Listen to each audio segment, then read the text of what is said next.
We don't have to parent from your past.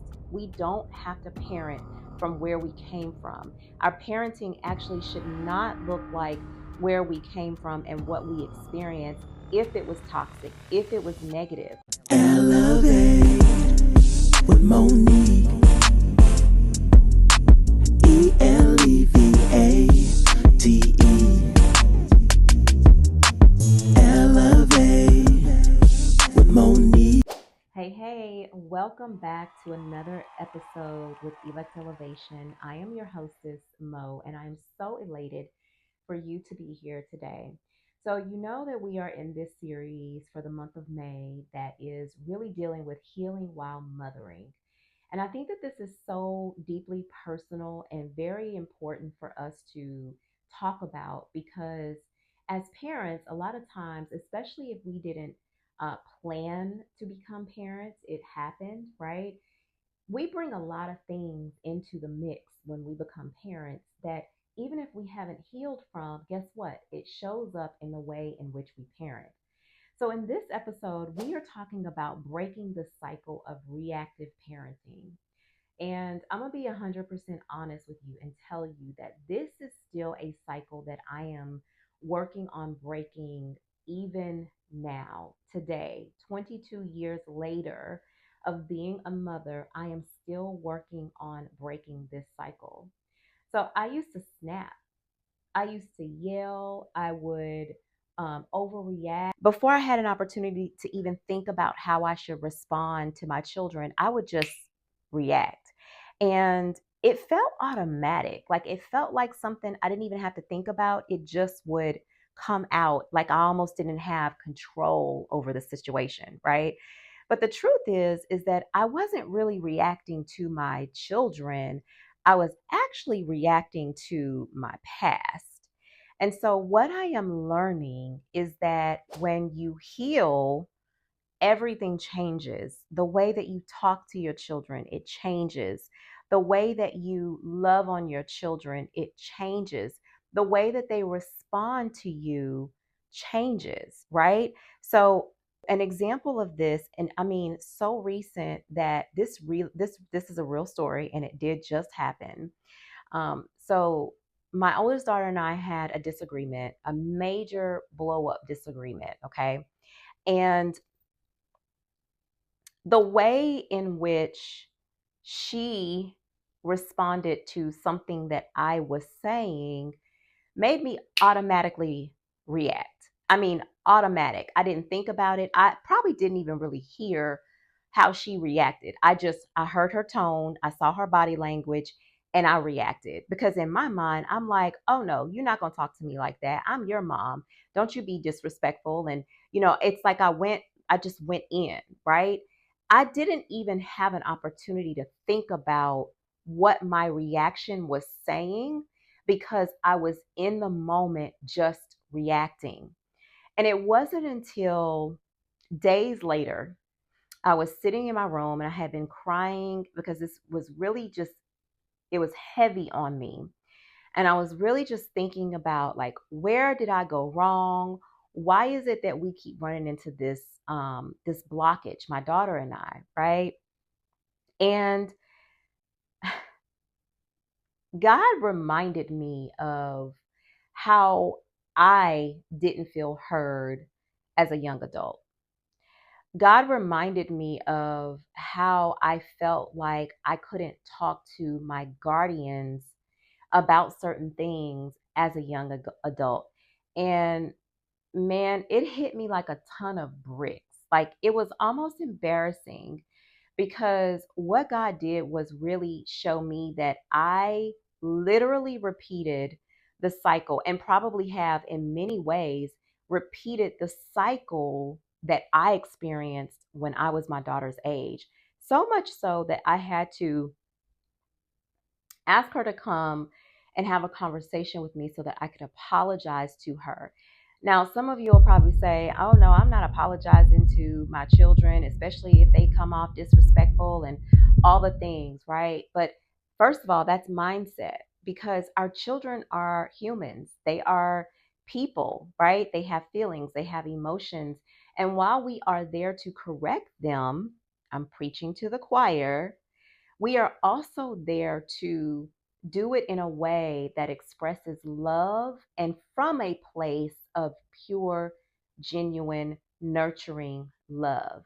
But if we never got that, if we never saw that, then it's very difficult for us to do that automatically. It's something that we have to intentionally teach ourselves, almost like reparenting ourselves while we're reparenting our children.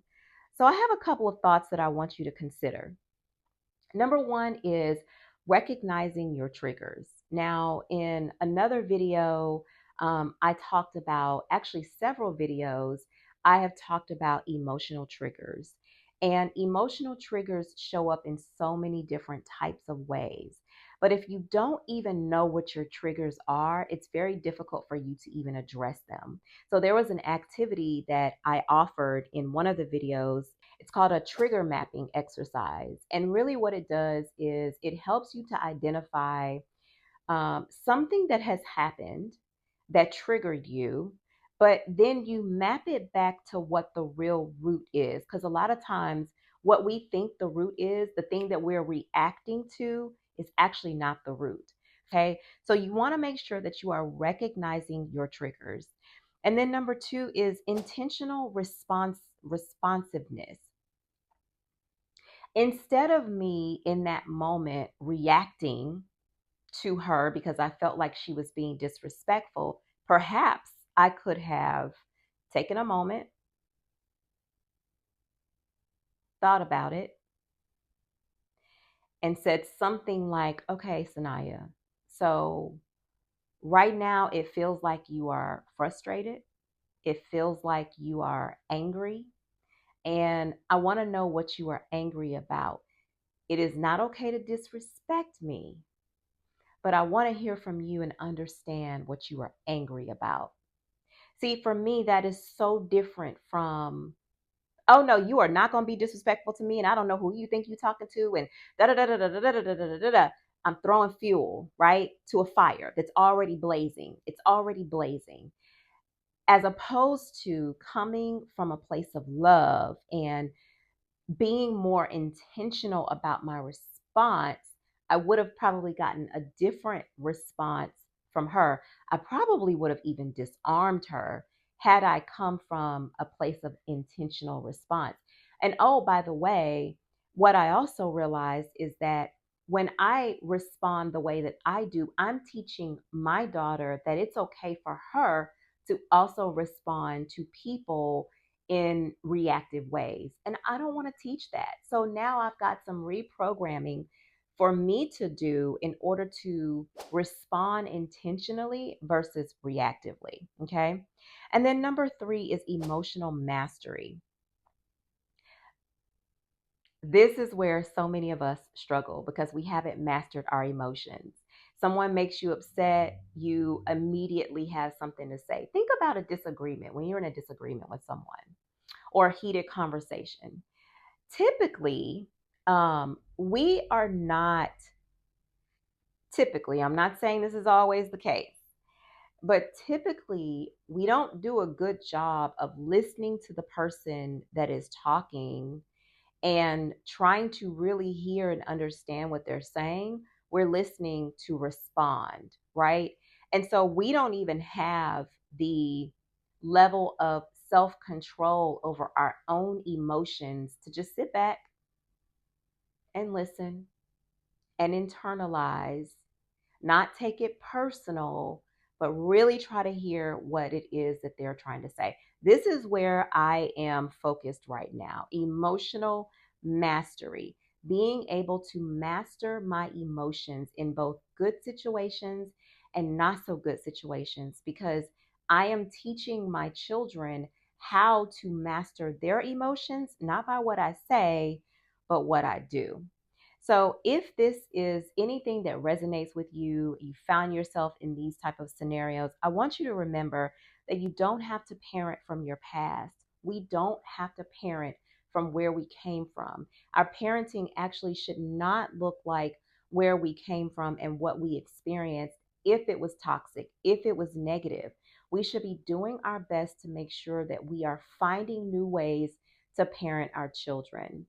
Listen, I enjoy sharing these nuggets with you. I enjoy sharing my wisdom with you because at the end of the day, I think we all want to grow and we all want to become a better version of ourselves and even a better parent. So I hope this helps and let me know. Drop a comment below and let me know how you have mastered your emotions or how you have learned to respond and not react. And if you haven't, let me know where you're struggling because I just shared with you I'm struggling in some areas, but we are going to get through this together.